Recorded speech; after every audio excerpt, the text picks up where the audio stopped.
A lot of the young people, their only life experience since college was basically working for a Haldeman or an Ehrlichman, and are suddenly in the big sweep of the White House, and they had no other touchstone. People had been in the military, at least, for instance, had done some other things in between. I think had some real independence of judgment, whereas these people just went down with the ship. With regard to that interview... Sloan was the only one who protested and hesitated and was persuaded. But with Magruder, certainly with John Dean, certainly with Liddy and his group, the very plan as it was approved, they followed through without even any opposition. But you have to understand again the mindset. John Mitchell, when he was testifying before the committee, was asked, what would have led you as the chief law enforcement officer of the country, as the Attorney General of the United States, to agree to such crimes? And Mitchell, who liked to puff his pipe, said, well, he said, Senator, I would have done anything to get this president reelected. And one of the senators said, anything, Mr. Mitchell? When you found out all these crimes and conspiracies and cover-ups were being committed, why on earth didn't you walk in the president's office and tell him the truth? It wasn't a question of telling him the truth. It was the question of not involving him at all, so that he could go on through the campaign without being involved in this type of activity, and I'm talking about the White House horrors particularly. I'd understand from your response that you place the expediency of the next election above your responsibility as an intimate to advise the president of the peril that surrounded him. Here was his deputy campaign director involved. Here was his two closest associates in his office involved. All around him were people involved in crime, perjury, accessory after the fact, and you deliberately refused to tell him that. So did you state that the expediency of the election was more important than that? Senator, I think you put it exactly correct. In my mind, the re-election of Richard Nixon, compared with what was available on the other side, was so much more important that I put it in just that context. Do you think anything short of a trial? Like the rest of the country, the White House was watching the televised hearings.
On the anniversary of the Watergate break-in, Jeb Magruder began his testimony.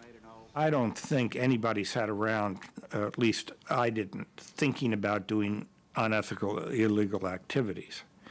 But when things did come up, even though you knew they were wrong, well, it was the President of the United States, it was John Ehrlichman, Bob Haldeman, and therefore you were many times willing to sort of ignore what was going on. My approach was, well, this is not important, and I'm not going to worry about it. Yes, it's illegal. I knew it was illegal, unethical. But I said, well, it's great working here in the White House, and so on. Yes, sir. Magruder would tell the committee the decision to fund illegal espionage was a throwaway decision, a small item in a busy meeting of the top men in the campaign. Mr. Magruder, I'm not clear in my mind about who originated the idea of the clandestine intelligence operation and when that was done? Well, Mr. Liddy was brought over to me at the committee in December, and I was told that he would handle our intelligence gathering operations by Mr. Dean. He indicated that Mr. Mitchell had approved this. We did not discuss in detail in that meeting what these operations would be. When called before the Senate committee, Gordon Liddy had taken advantage of his rights under the Fifth Amendment to the Constitution. He chose to remain silent.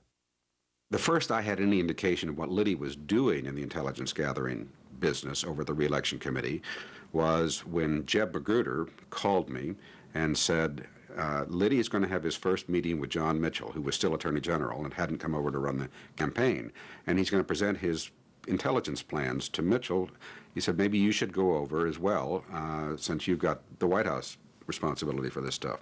John Dean called me about Gordon Liddy coming over to work for us. I didn't know him.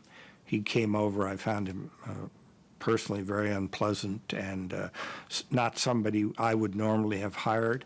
And clearly, he had been told when he left the White House to prepare a plan to elevate dirty tricks to a different level. And I went over to what was one of the most amazing meetings I've ever attended, any time, any place. Gordon Liddy had an easel set up. He proceeds to present his intelligence plans through these charts that he's put on the easel that are all in code names. And he is calling for things like a chase plane being a smaller jet aircraft that would fly around an opposing candidate's plane and intercept ground-air communication.